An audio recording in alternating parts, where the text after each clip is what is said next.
I would get asked kind of a lot, did you test the lifespan in these worms? And I would say, yeah, we want to, we're going to do it. And eventually I did it.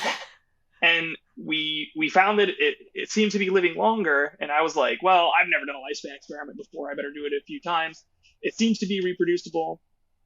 And at the same time as we got those results, I was getting more and more interested in aging because of the hypoxia literature and how different protective paradigms in hypoxia seem to not work with old age. And I was thinking, if we're studying heart attack and stroke using things that don't work in older animals, like what are we even doing?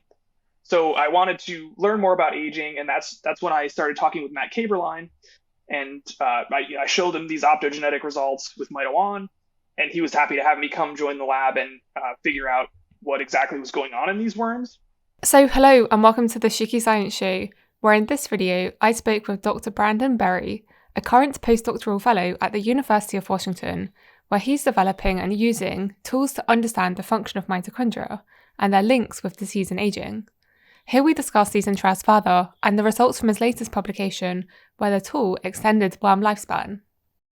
So, hi Brandon, thank you for joining me today and welcome to the Sheekey Science Show. Thank you so much for having me. I'm really excited. Great, because I'm really interested to hear more about your research and how you manipulate mitochondria. But I thought before we go there, it's kind of known that mitochondrial dysfunction is a hallmark of aging. And so I was wondering if you could explain what are mitochondria and how does your research relate to addressing the link between mitochondrial dysfunction and aging? Yeah, so mitochondria are the best organelles ever. They're these evolutionarily ancient, it seems like they used to be microbes, free living, and eukaryotic cells engulfed them. So they've been evolving with life, with as long as life has been complex. There's been mitochondria. And what mitochondria do classically, everyone knows them as the powerhouse of the cell, and that's because they make ATP. So ATP is the cellular energy currency. And if you think about it, everything that the cell does, any action that the cell takes is going to require energy. And most of the time, that energy comes from mitochondria. So that's why we think that mitochondrial dysfunction is like a core hallmark of aging. And we think it probably underlies a lot of the other, if not all of the other hallmarks of aging. Just because when it comes down to it, if there's energy defects, there's going to be problems. Yeah, well said. And so you'll say one thing that is pretty important for what your research is looking at the components that are found within the mitochondria at the membrane. And obviously it's linked with like aerobic respiration and, as you said, the generation of ATP. So I think one thing we should probably discuss in detail is how is that process, how does that process work and how does it involve proton transports? Yeah. So the core part of mitochondrial function that I'm really interested in is the membrane potential, which is part of this proton motive force. So mitochondria function, I call it a battery charge. It's very similar to a battery. So there are two membranes in the mitochondria, outer membrane and inner membrane. Inner membrane, there's an electrochemical gradient. So there's a proton gradient, so positively charged hydrogen ions are separated across this membrane. So the positive charge on the protons is responsible for most of that driving force. There's a pH separation as well, so just the pure concentration gradient adds some of that potential energy as well, but it's mostly membrane potential. So the membrane potential is the charge, and the pH potential is the concentration gradient. So proton motive force is both of them, and it's kind of used interchangeably. Like people will say membrane potential to mean the whole gradient, and I think that's mostly because the best ways to measure it, you're only really measuring the electrical component, but because that's most of it, it's kind of all people look at sometimes. So that's membrane potential. And how that membrane potential gets established is through some enzymes in the mitochondrial inner membrane called the electron transport chain. And what happens is literally combustion. So just like in a power plant, a carbon source is burned to extract energy in some way.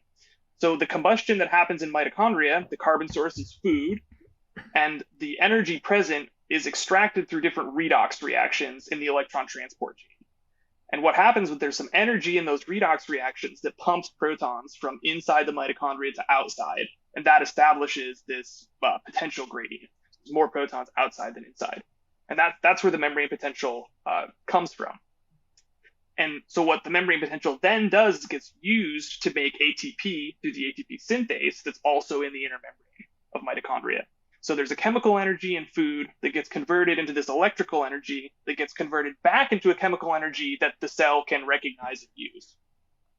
So that's the powerhouse analogy. But we should also say that we really know that mitochondria are a lot more than just powerhouses. They do provide ATP, but there's a lot of good articles actually summarizing all of the other cool stuff that mitochondria do.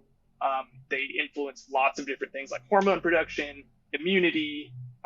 So they're not just powerhouses.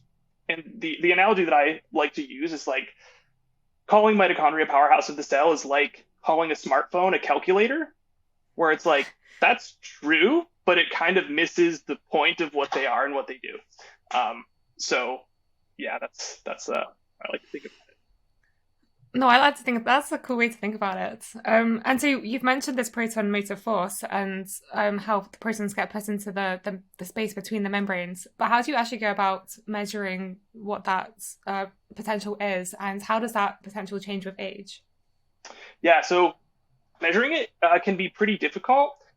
It's really difficult if you want to measure it in an animal, kind of like how we're doing in our animal model. But traditionally, how this is done is using isolated mitochondria. So researchers can isolate mitochondria from cells or animals by grinding up tissue, doing different laboratory steps to just get pure mitochondria. And then you can measure this gradient using small molecules that are positively charged.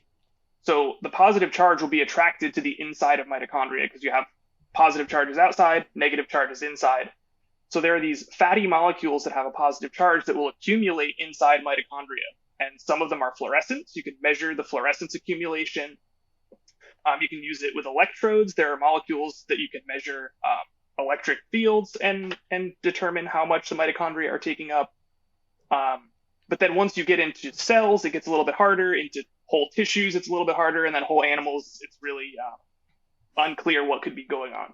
But we gave it a shot.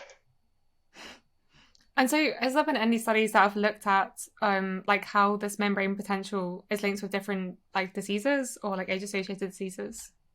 Yeah. So there have been early indications in yeast models that it seems like this potential declines with age, and it declines pretty early with age, which is what we found in our model as well.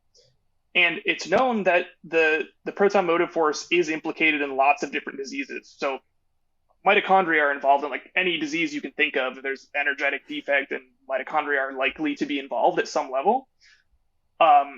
So probably the earliest example of looking at mitochondrial membrane potential in disease is in cardiovascular diseases like heart attack and stroke, where mitochondrial membrane potential seems to fluctuate.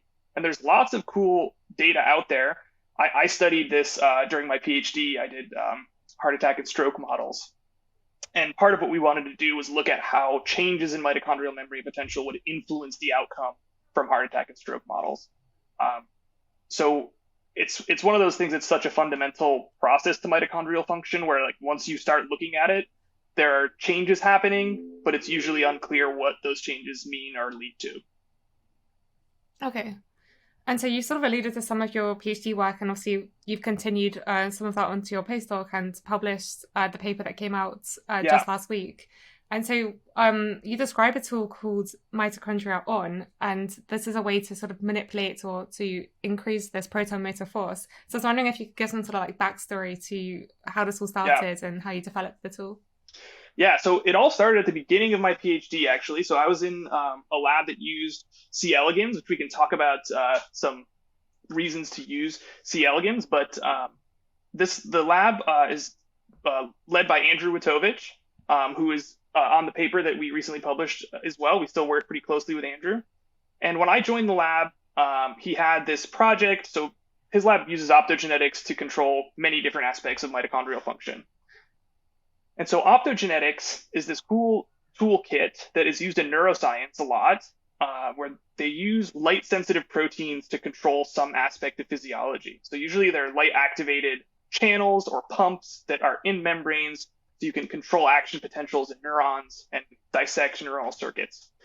So being hardcore mitochondrial biologists, knowing that proton motive force is the driving force of mitochondrial function, it kind of followed that you can use a light-activated proton pump. Can we stick it in the inner membrane of mitochondria and control that gradient?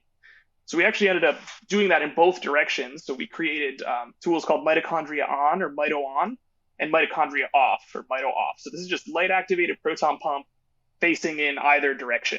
And you can do some molecular tricks to flip the direction of the proton pump and get the proton pump in different directions. So it took a long time for me to develop the tool. We tried a lot of different strategies, and eventually I got it to work, and we're very happy for that. And so, yeah, I used it to study hypoxia biology in C. elegans worms. And near the end of my PhD, I got really interested in aging. I think a lot of us get interested in aging because it kind of comes up in the course of your research that things start to change when animals get older. And I just started to think, like, why is that? And can we use these tools to study aging itself? That's interesting. And so, so talk a bit more about the mechanism of this tool that you developed. How exactly, what is the protein that you've used, and did you test different proteins? Because it's obviously a proton, it's a light-sensitive proton pump, right? Yep. Yeah. So we tried 2 different versions, actually. There are a lot. There's probably way more now, even. So when I was early in my PhD, there were probably tens of different proton pumps. People will go in and change different residues to make them a little bit more efficient or responsive to a different color of light. But for the most part, they're all related to the protein bacteriorhodopsin. So 7 transmembrane alpha helices. There's a cofactor in the protein called all-trans-retinal, or ATR. So this is a cofactor that absorbs the energy from light, and it does a rearrangement that forces the protein to rearrange. So a proton on one side of the membrane will be able to get out on the other side of the membrane. And as long as light is illuminating the protein, this molecule will cycle and protons will get pumped until the light is turned off.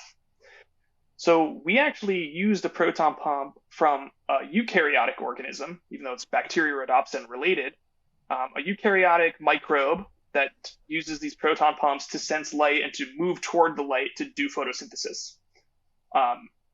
It's one of the common ones that's used in optogenetics. And we also used a similar proton pump from a bacterial organism, and it just turned out that this one got expressed better first, and we just ran with it.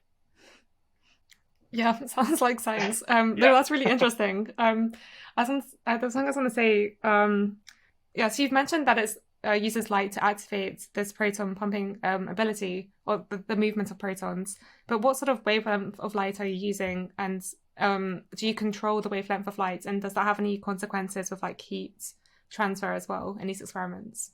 Yeah. So luckily, the light that these pumps mostly use, like I said, there are some that shift the wavelengths a little bit. It's 590 nanometers, which is yellow greenish light, which is not the most damaging color for mitochondrial proteins and for biological tissue. Like blue light can be pretty damaging on its own and can cause some oxidation. So it's not the worst color of light. But the really great thing is that in our models, so we use C. elegans nematode worms, they actually don't produce that cofactor, all-trans-retinal. So we have to feed that cofactor to them. So that's a really great control for the light exposure. So we can have worms that are expressing the protein, we hit them with light, but there's going to be no optogenetic activity. So we know that the light itself is not, burning them up or having some off-target effect. So we know the combination of the cofactor and the light is when the optogenetics is active. So we use that condition to compare to all the other conditions. So for that reason, we really like using the worms with optogenetics because it's internally controlled, where in mammalian tissue, we have a synthetic pathway for all-trans-retinal. It's vitamin A. So it gets a little bit harder to control. So I like using worms in conjunction with other models to be sure that we're studying what we're studying. Yeah, that's a great control. And as you mentioned earlier, so why is it, besides this point, that you're using C. elegans? Obviously, there's a lot of advantages, but what are the main ones? Yeah. So C. elegans are great for optogenetics purely because they're transparent. So you can illuminate all of their tissues. You can see all of their tissues. You can do fluorescence microscopy and see what's going on. You can see measurements of the mitochondrial membrane potential using these fluorescence dyes in the worms. You can stain the worms and kind of get an idea of what the mitochondrial membrane potential might be. There's some caveats with that. but it's pretty useful. And then the reason for using worms in general, especially for aging, they have a very short lifespan. You can do whole population lifespan studies in around a month, a little bit longer than a month, sometimes a couple weeks. They have highly evolutionarily conserved mitochondria, kind of like I talked about at the beginning. Mitochondria are very conserved because it seems to be that they were evolutionarily ancient.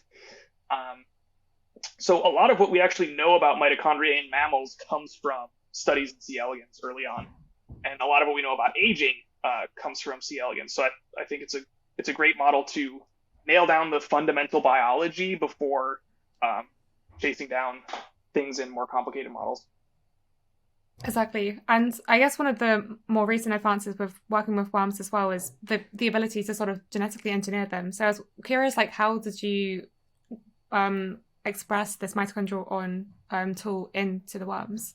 Yeah, so we did it a couple different ways. The first way is kind of the classic C. elegans transgenesis, where you can just take plasmid DNA and inject it into their gonad, and then their progeny will take up this plasmid as an extra chromosomal array. So they'll have this plasmid floating around, and they'll express the protein from that.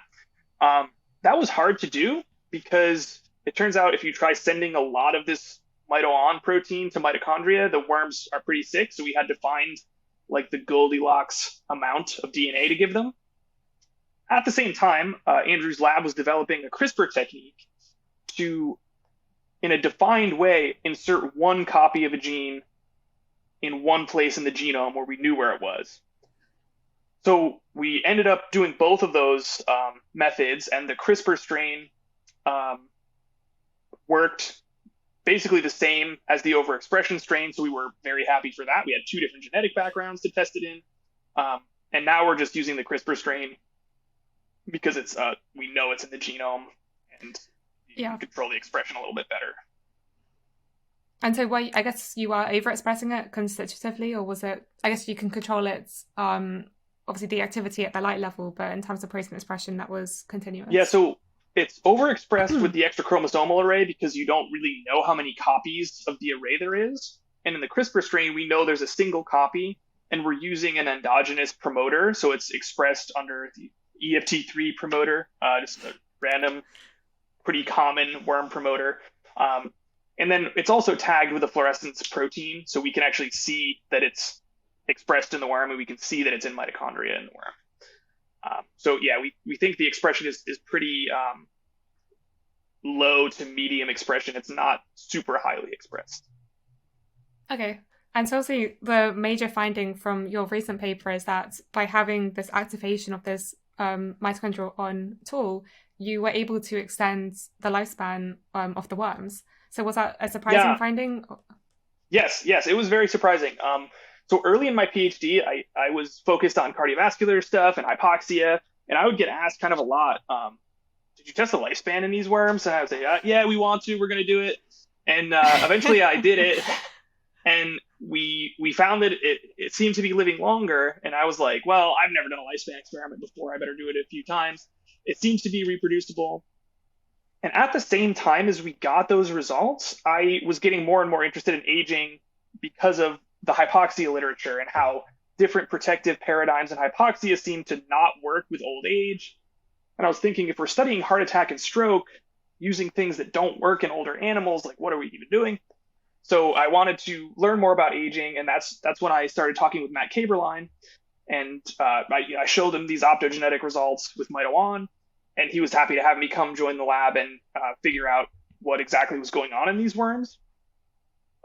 So I did the lifespan in the CRISPR strain. So the first time we did it was in the overexpression strain. And I did the lifespan in the CRISPR strain out here in Seattle. And Andrew's lab back in New York was doing more lifespans. And kind of surprisingly, it worked every time. And we thought it was really cool, didn't know how to explain it. Kind of still don't know how to explain it, which is exciting because there's a lot to do and there's a lot of stuff that I wanted to follow up on. And I think when you study mitochondrial membrane potential, there's so many things to follow up with. So that's why I like this stuff. But yeah, it was definitely unexpected. And just the fact that we could see the mitochondrial membrane potential decline with age, so early in age too, they're young adult worms, and you can already see they're losing membrane potential pretty fast. And this is supported by the yeast, the early yeast work as well. They lose mitochondrial membrane potential pretty fast. So yeah, it was all surprising and all cool to do. Yeah, for sure. And like, I guess, so like one rationale then is that if there's this decline in the PMF, this proton motor force with age, that what the mitochondria-ON is doing is sort of like rescuing the decline. Yeah, we think it's kind of slowing down the decline at least. But again, it can be hard to kind of put a timeline on it when it's hard to measure in vivo. But yeah, we think it's at least slowing down the decline, kind of recharging the battery. And so another thing I was going to say, or like at least I think it's worth pointing out, is that you started the activation of the protein tool at day 1. So that's after the worms are fully developed. Yeah. And did you test it in the developmental stage as well? Yeah, so we have some lifespan experiments during development.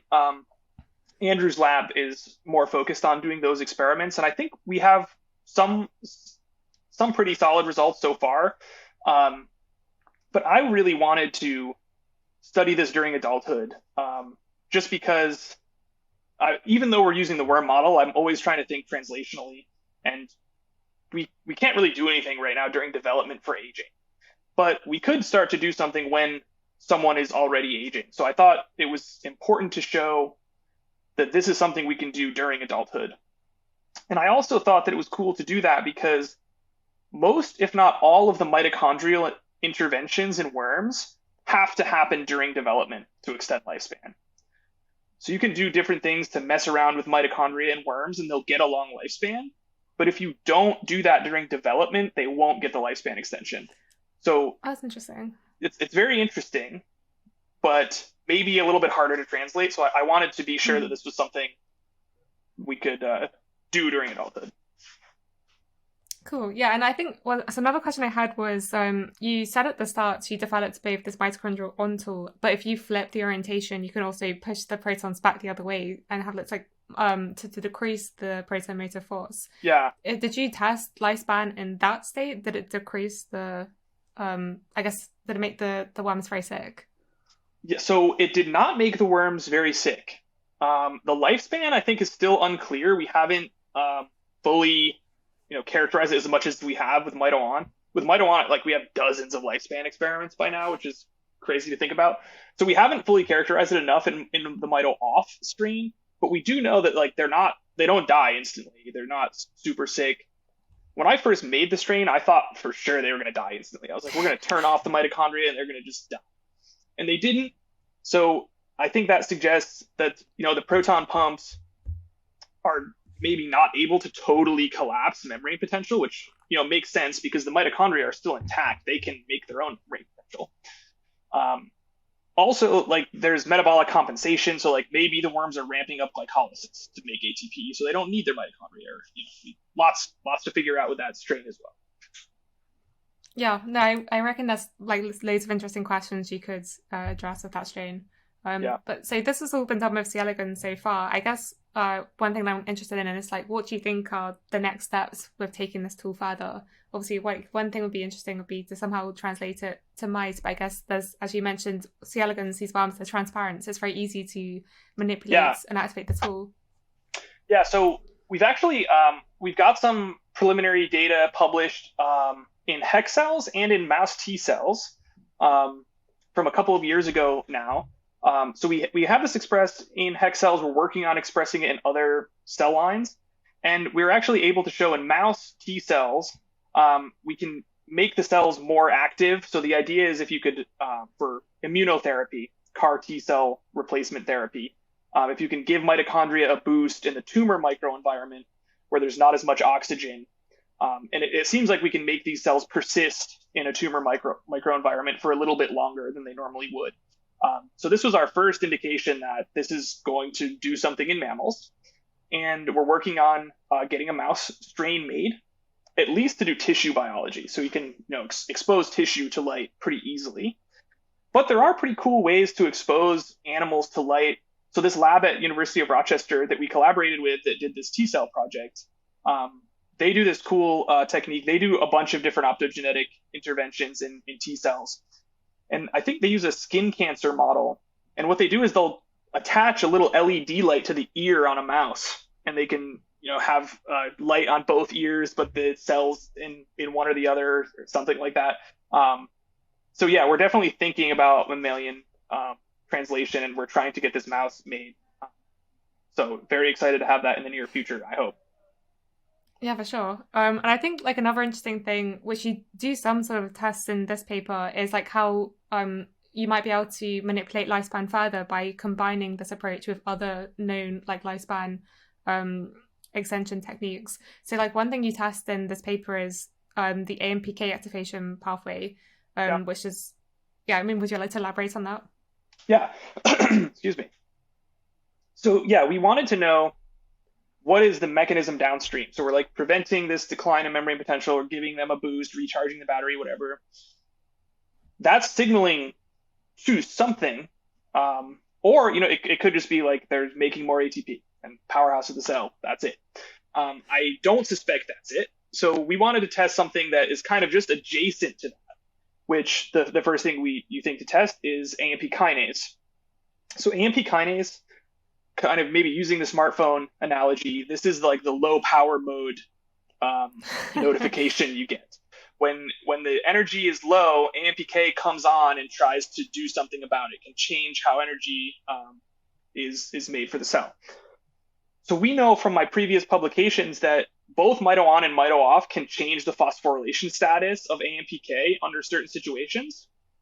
And we know that AMPK activation extends lifespan in worms and flies and in other models. So we thought, okay, let's cross the mito-on strain into the active AMPK strain. And if the lifespan is not additive, then that's some evidence that mito-on is working through AMPK signaling, which kind of made sense to us. What happened was the worms were like way longer lived. It seemed kind of additive, maybe a little bit more than additive. So very cool. Again, don't know why. So more to follow up on. I think that it suggests that the AMP kinase lifespan extension and mito-on lifespan extension are working in different, maybe parallel pathways, which is cool. There's not one way to lifespan extension. So if mito-on can be used to boost the other ways to extend lifespan, that's great. So yeah, that's kind of where we were for the AMP kinase. We wanted to get this finding published, so we were not the only ones toiling away at these lifespans anymore. So we wanted to show we got this result. We tried one mechanism. Doesn't seem like that was it. Here you go, everyone. So yeah, we're still following up with the AMP kinase and a bunch of other pathways as well. But again, there's so much work to do figuring out what's going on that I think I hope it's going to be a great resource for people to test their favorite whatever with.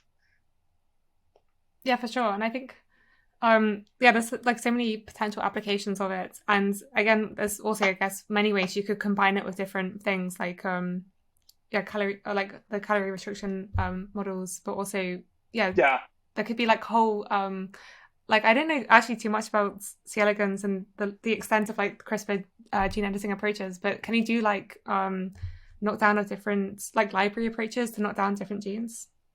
Yeah, I would love to do that. I also really want to get like other kinds of screens, or just like looking at, we already have some proteomics in the paper, which is part of a larger data set that we're working on, to just see how protein levels change. We want to see how expression levels of different things change, just purely in the turn on mito-on or leave it off and see what's different.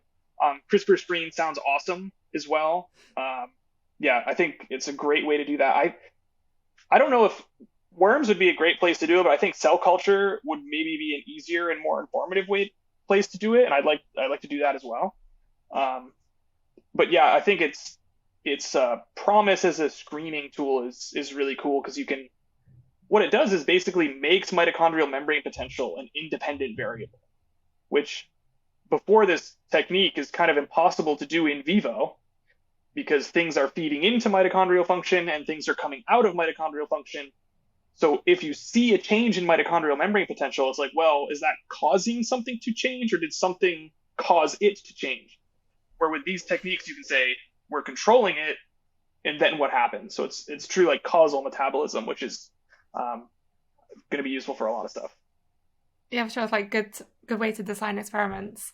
And so like as well with like further experiments and how the mitochondria is involved in like more than just being this powerhouse of the cells, as you mentioned. I really do like that smartphone analogy.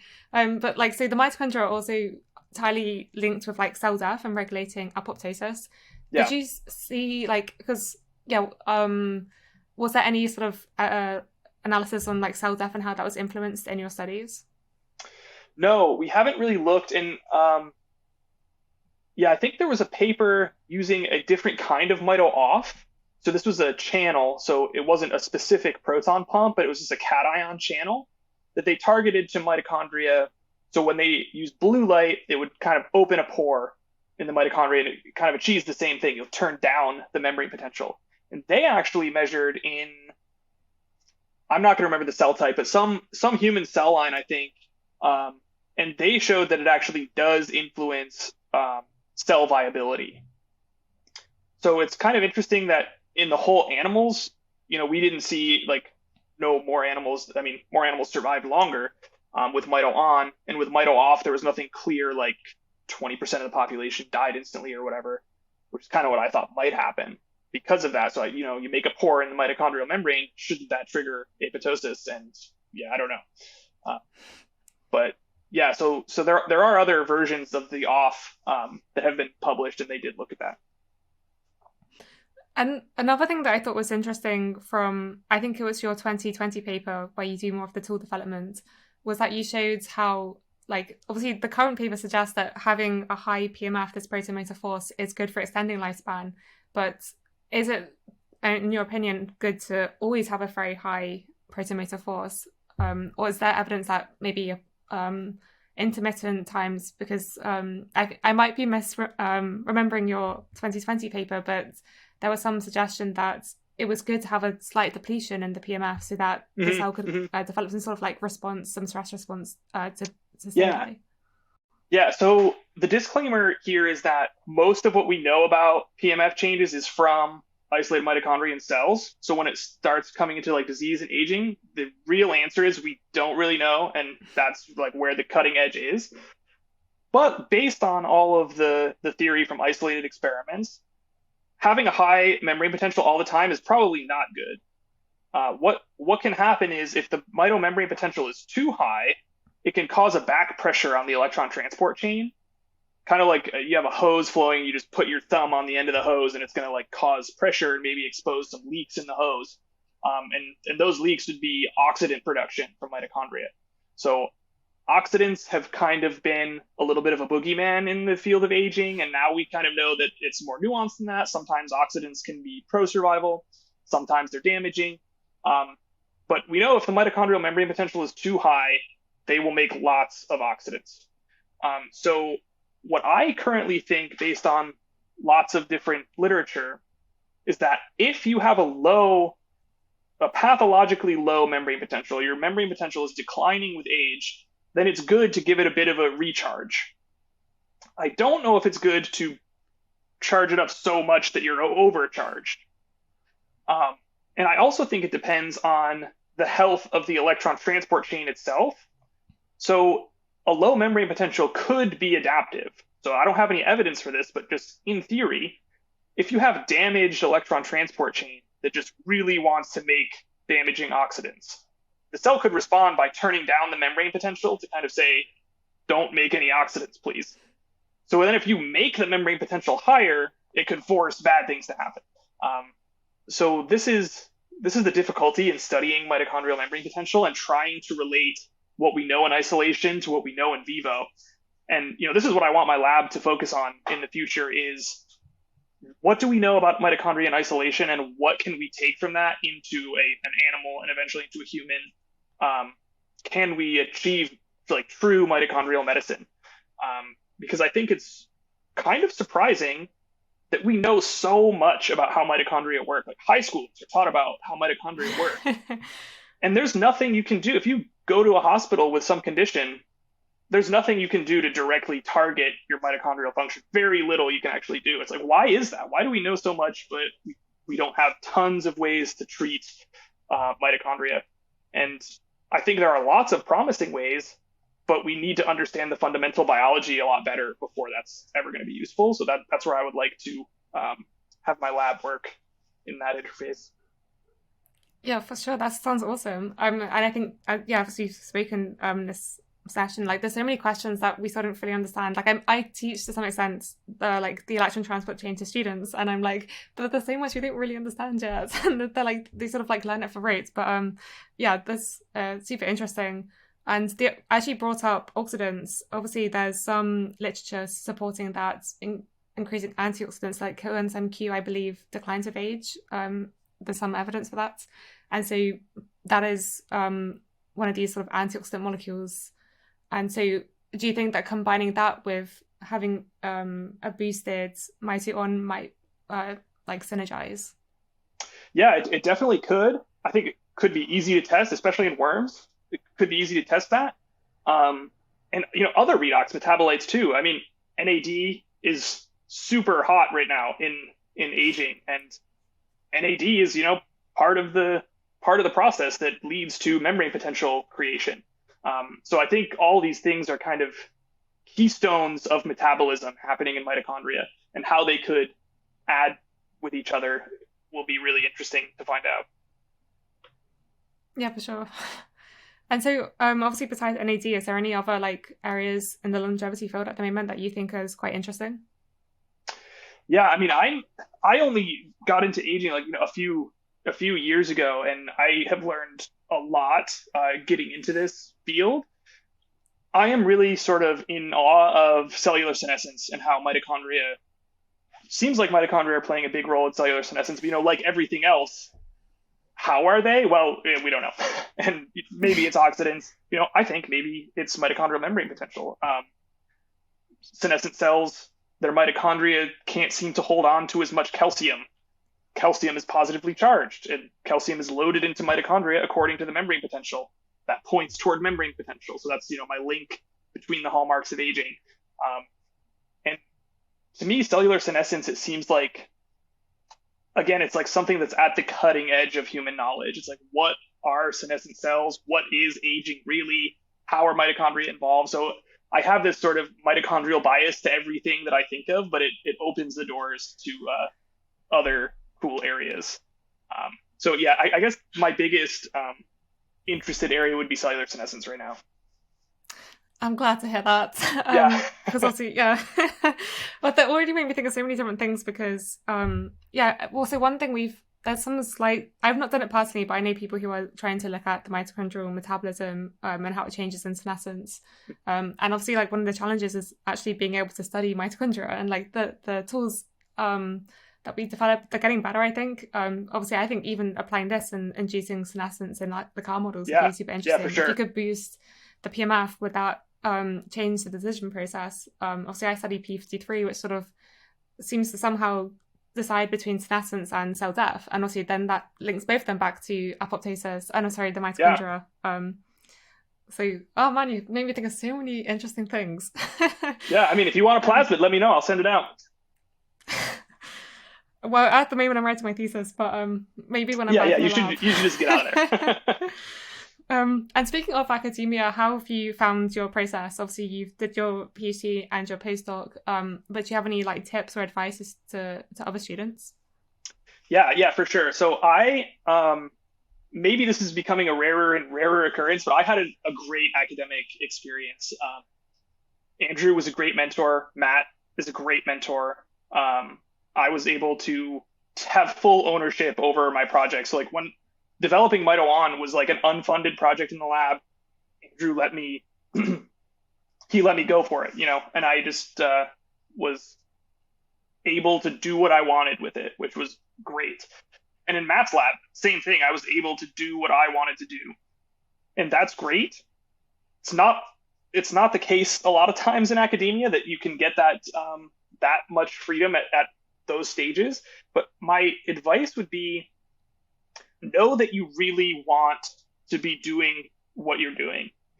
If you want a PhD for a job, then you have that reason.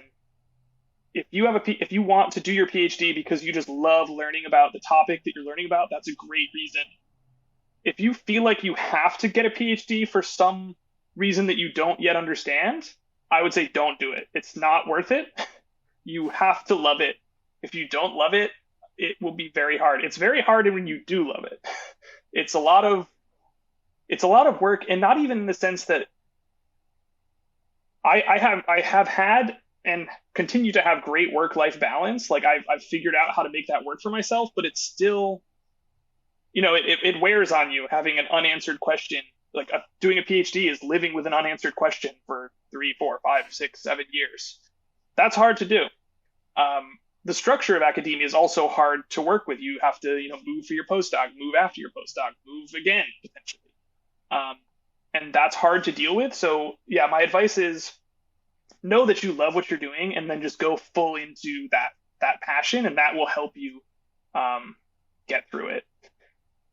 So that being said, I've really started to think less monolithically about academia versus industry. I feel like there is this, fight out there where industry people are like, oh, academia sucks and it's the worst. And academia people are like, oh, don't you dare talk about going into industry. And I think there are really good freedoms and positives about academia, and there are really good freedoms and positives about industry. And there are also really bad negatives about both as well. And it's about finding what you want to actually do and where does it make sense for you to do that.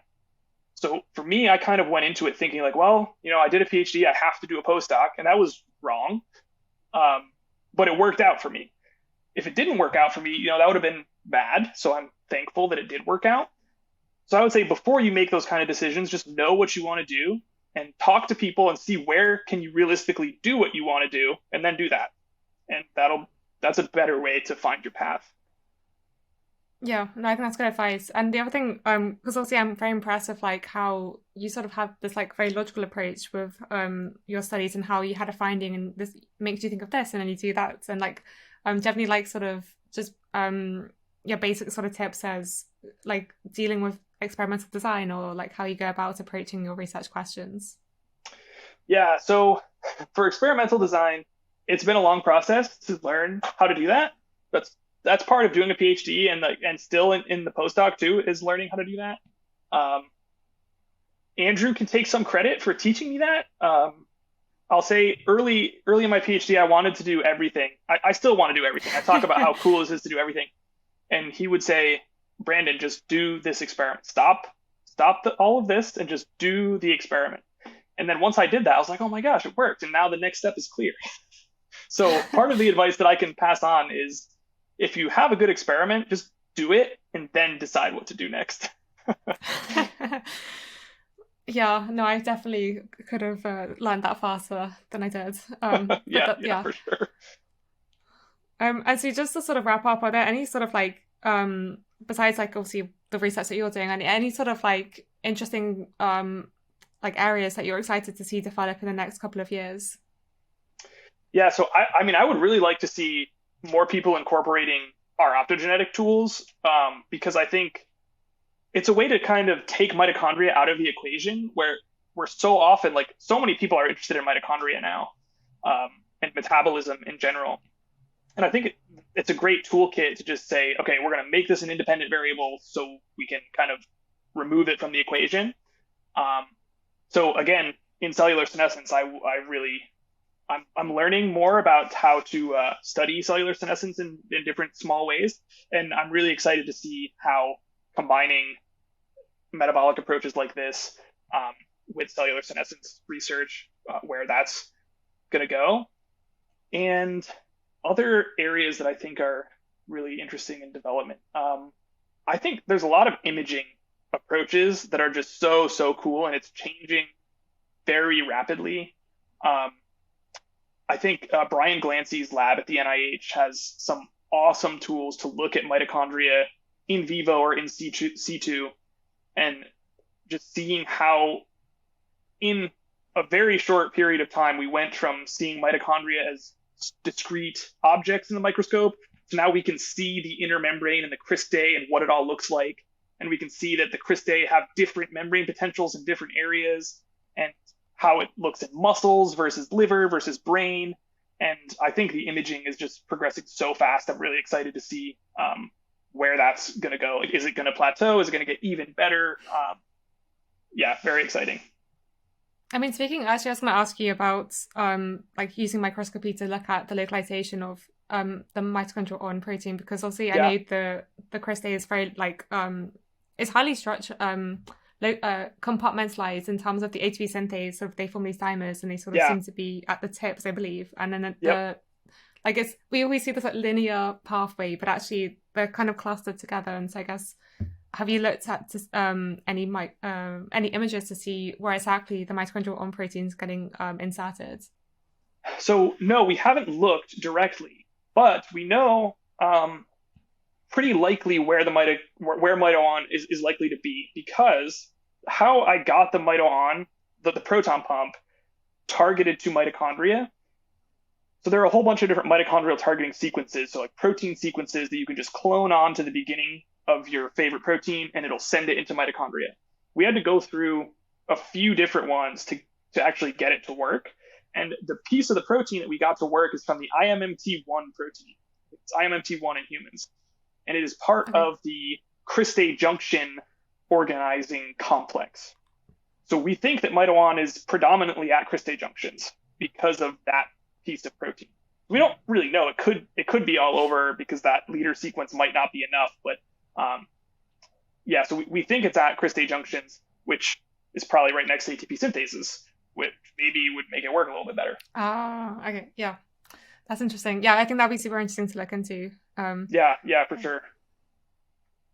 So where can people go to find out more about your research and to kind of follow your exciting journey into mitochondrial proton motor force discoveries? So I'm pretty active on Twitter at mitobrandon. That's me. And yeah, I'm here at University of Washington in Matt Kaberlein's lab for the next few months. And I'm going to be transitioning to finish off postdoc stuff in David Marcinick's lab here at University of Washington, where we're going to be looking at muscle energetics and muscle mitochondria, and trying to get this optogenetic stuff going in some sarcopenia models we're really excited about. So that's where I'll be for the near future, but always on Twitter. I'll be there. Awesome. So yeah, thank you, Brandon, for coming on today and speaking so eloquently through your research. It's been really interesting to hear about it, and this exciting tool that you've developed that I really do think will help in many applications, in particular in senescence. Hopefully, we'll see. Just basically, best of luck with all your future career plans. And this has just been a great conversation.